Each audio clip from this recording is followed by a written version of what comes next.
دینداروں، سب سے پیشتر ہمارے آقائے نامدار امام زمان مالک دو جہان نور خداوند برحق نور مولانا شاہ کریم الحسینی حاضر امام کے مبارک نام پر صلوات پڑھیے۔ اللہم صلی علی محمد و آل محمد۔ دینداروں، آج کے اپنے اس واعظ میں ہم زندگی کے ایک عملی پہلو کے بارے میں بات کریں گے۔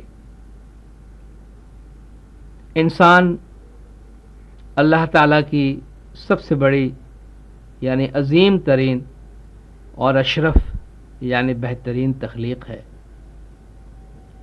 اس عظیم کائنات کے مقابلے میں انسان کے وجود کو ایک چھوٹی سی کائنات یعنی عالم صغیر کا نام دیا جاتا ہے، جس میں خداوند تعالیٰ نے کائنات کی ہر چیز کے نمونے سمو دیے ہیں۔ جس طرح اس کائنات کی ہر چیز اپنی ضد سے اپنی اپوزٹ سے پہچانی جاتی ہے، جیسے بلندی اور پستی، دن اور رات، بیماری اور تندرستی، صحت، خوشی اور غم وغیرہ، اسی طرح انسان کا وجود بھی اس تصور کے ساتھ بندھا ہوا ہے۔ یعنی انسان کبھی تو خوش ہوتا ہے، کبھی غمگین ہوتا ہے، کبھی صحت مند ہوتا ہے، کبھی بیمار ہوتا ہے۔ انسان جب بیمار ہوتا ہے تو کبھی تو اس کا جسم اس بیماری سے متاثر ہوتا ہے اور کبھی اس کا ذہن متاثر ہوتا ہے۔ کبھی انسان اس طرح بیمار ہوتا ہے کہ اس کا جسم اور ذہن دونوں متاثر ہو جاتے ہیں۔ آج ہم ایک ایسی ہی بیماری کے بارے میں بات کریں گے جس سے انسان کا جسم اور اس کا ذہن دونوں متاثر ہو جاتے ہیں۔ اس بیماری کو ڈپریشن کہتے ہیں، اور زندگی میں ہم میں سے بہت سے لوگ کسی نہ کسی مرحلے میں ڈپریشن کا شکار ہوتے ہیں۔ ڈپریشن کیوں ہوتا ہے؟ کیسے ہوتا ہے؟ ڈپریشن ہونے کے کئی وجوہات ہیں۔ بہت زیادہ فکر اور پریشانی، کوئی بہت بڑا حادثہ، کوئی طویل اور مستقل بیماری، کوئی بہت بڑا آپریشن، زندگی میں کوئی بہت بڑی تبدیلی، یا اسی قسم کی بہت سی وجوہات ہیں جن کی بنا پر کوئی شخص ڈپریشن میں مبتلا ہو جاتا ہے۔ بعض اوقات بعض افراد، بعض لوگ دوسروں کی بہتر نظر آنے والی زندگی سے اپنی زندگی کو کمپیئر کرتے ہیں اور اس کے بعد اپنے آپ کو کمتر اور کم نصیب تصور کرتے ہوئے ڈپریشن کا شکار ہو جاتے ہیں۔ اس طرح بے شمار افراد زندگی کے کسی نہ کسی مرحلے میں کسی نہ کسی قسم کے ڈپریشن کا شکار ہو جاتے ہیں۔ جب ڈپریشن ہوتا ہے تو کیا ہوتا ہے؟ اس کی نشانیاں کیا ہیں؟ اس کی علامات کیا ہیں؟ اس بیماری میں جب کوئی انسان مبتلا ہوتا ہے تو وہ ہمیشہ مایوس اور افسردہ رہتا ہے۔ کسی کام میں اس کا دل نہیں لگتا، جی نہیں لگتا، زندگی سے دلچسپی ختم ہو جاتی ہے، دل پر ایک انجانا سا خوف طاری رہتا ہے کہ نہ معلوم کس وقت کیا ہو جائے، بھوک کم ہو جاتی ہے، نیند کم ہو جاتی ہے، وقت کا گزارنا ایک بہت بڑا مسئلہ بن جاتا ہے، کیونکہ کسی چیز میں اس کا دل ہی نہیں لگتا، کیونکہ زندگی اس کے لیے ایک بے معنی چیز بن جاتی ہے، اور پھر اس کے خیالات بہت زیادہ نیگیٹو یعنی منفی ہو جاتے ہیں۔ جب کوئی شخص ڈپریشن کا شکار ہوتا ہے تو پھر اس کو ڈپریشن سے نکالنے کے لیے، اس کا ڈپریشن ختم کرنے کے لیے کچھ علاج بھی کروانا پڑتا ہے، اس کے لیے کچھ راستے بھی اپنانے پڑتے ہیں۔ تو اس ڈپریشن کے کیا علاج ہیں؟ اکثر کیا ہوتا ہے کہ ایسے گھرانے